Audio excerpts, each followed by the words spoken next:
Здравейте от мен, Васил Борлянов.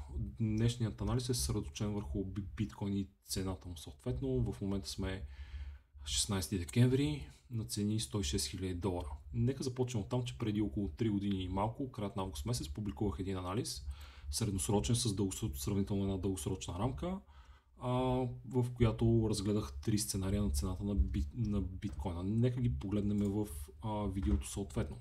Първият сценарий беше, че цената ще направи нов връх около 70 няколко хиляди, след което цената ще приключи своето движение около $33-4 хиляди. Вторият сценарий беше, че цената директно ще се запъти към $17,000. Третият сценарий беше вклиняване. Разбира се, случи се един хибрид между два сценария. Имахме нов връх и след което цената, така се каже, се разшири до $15,500. Виждате къде са прогнозираните от мен $17,000. След което, разбира се, след като направи дъното, логично е да очакванията ни да започнат да се изпълняват, а именно достигане на заветните $100,000.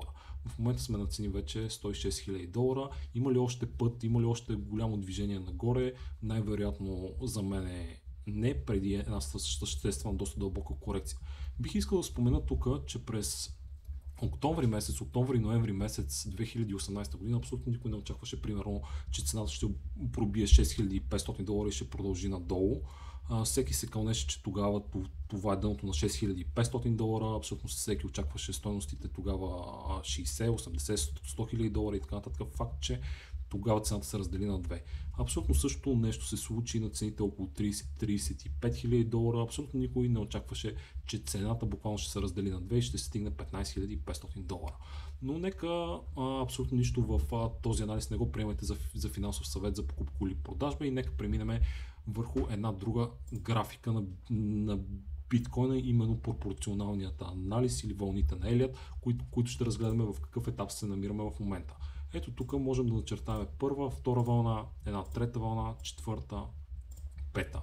Въпросът е тази пета вълна свършила ли е? В момента реално се намираме в един трейдинг канал и както виждате чертаеме нови и нови върхове, като тези нови върхове е една идея по-трудно се прихващат, тъй като когато цената чертае нови върхове, а не за клещане между един хай и друг лоу, съответно swing high и swing low, е една идея по-трудно да намериме да определиме така наречените обратими точки на съответния тренд. Прихващането на върха е една идея по-трудно, тъй като точността има склонността да се разширява, докато дъната са прихванати в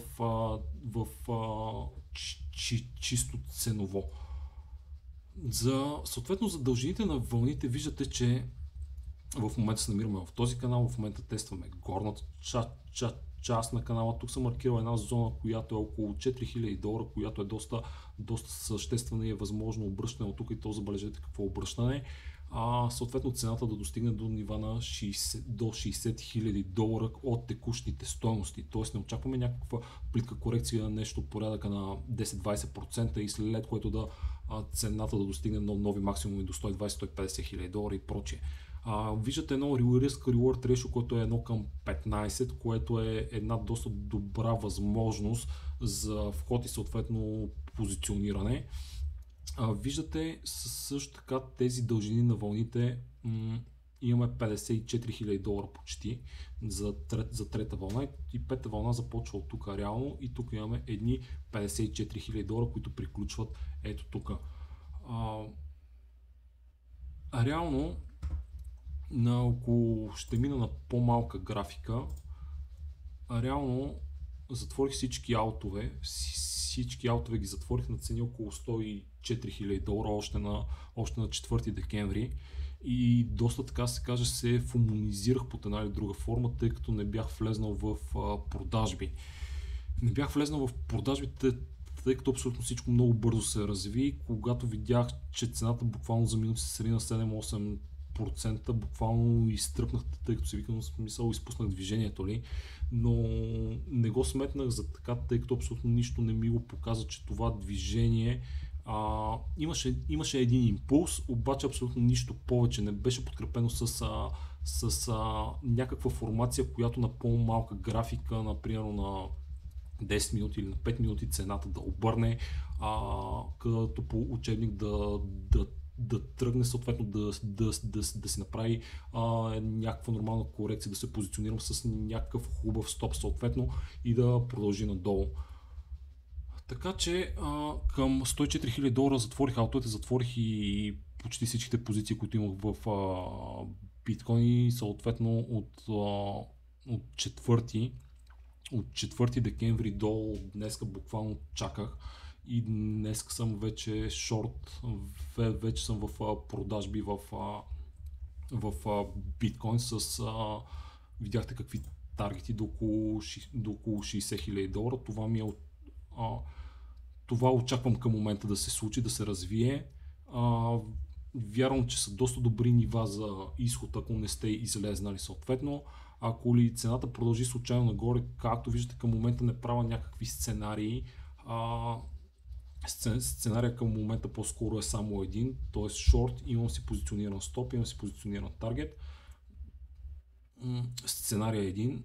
Втори сценарий, ако цената пробие канала нагоре с затваряне на дневна графика, съответно цената затвори и започне да обръща, може би не бих влезнал лонг. Бих влезнал лонг пак при една стабилна корекция пак до около 90 000 долара примерно, и там бих търсил някакъв ход. На по-малките графики, ако пуснем 10 минутна графика, виждаме цената, че от тук свършва тази четвърта вълна примерно, и тук отново си прави петици. Тоест ние очакваме цената да завърши с петица и да започне нова петица, която е надолу. Тук имаме от друг порядък съответно петица, т.е. пета вълната, и тя се развива на 5 вълни.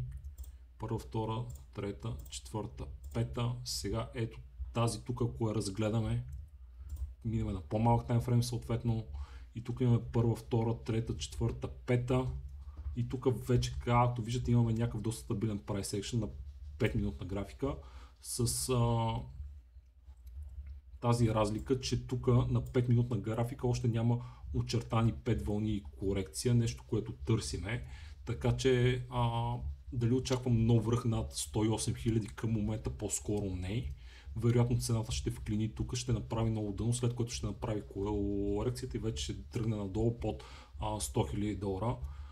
Вероятно сте забелязали, когато цената достигна 100 000 долара, имаше много екзалтация под една или друга форма. Много хора писаха, достигнахме 100 000 долара и така нататък и прочие, обаче цената поредни дни не затваряше с цена на затваряне над 100 000 долара, винаги цената се прибираше под една или друга форма под 100 000 долара, което също е някаква индикация, че е доста стронг ниво, но към момента реално сме подминали с една идея 100 000 долара, преминали сме тази психологическа бариера и преминавайки много хора си поставят някакви немислими таргети нагоре, в което няма абсолютно нищо лошо, но е и момент, в който много дребни играчи биха се набълбукали, а големите съответно биха излизали и биха си градили шорт позициите именно върху тях. Така че това е анализа, който разглеждам към момента. Вярвам, че ви е бил полезен. Желая ви една успешна търговия. Вероятно ще се включа с някакъв анализ, не на всеки 3 години, нали? Но вярвам, че ще се включа с някакъв анализ, още някакъв анализ в близките месеци. Това е към момента, което мога да ви ориентирам. Като достигане на някакви таргети от 60 000 долара, ако тръгне цената съответно, вероятно до средата на годината. Както виждате, Тръмп когато спечели, тогава пробихме и върха. Тогава направихме higher high. Тръмп кабинетът му е про-крипто ориентиран, няма абсолютно нищо лошо. Цялото това движение обаче вече сравнително е отиграно от пазара и е време цялата тази всички тези печалби под една или друга форма да се приберат. Това беше от мен, вярвам, че ви е било полезно и страхотна вечер ви желая.